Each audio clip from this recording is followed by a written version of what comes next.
So I've been a patient here twice now, and I first met him when my police partner, I'm a retired policeman. But when I was working, my partner had gotten LASIK, and his wife is like this real rabbit hole kind of researcher.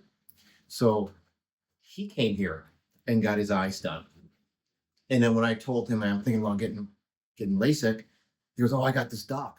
So he gave me his name, and I went to a couple other places first, but they were like mills, like kind of like you're in and out, big box type LASIK places. So I didn't like that. So I came here, and then we hit it off because we're from the same place. He went to school in Albany, New York, where I used to live, and I'm from New York, so we kind of hit it off.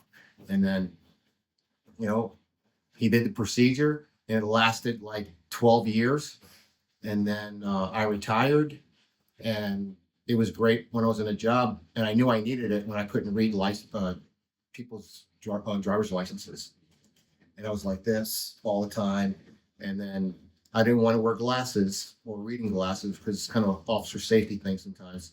So I did it, and then it lasted, like I said, for 12 years. And then when it just started to tweaking a little bit, I came in for a consult and got a tune-up, which I just had, and everything's back to being fine. So the procedure I got is kind of weird, but it's a monovision. I have a long distance eye and an eye for reading, so I don't have to wear reading glasses, which is kind of cool.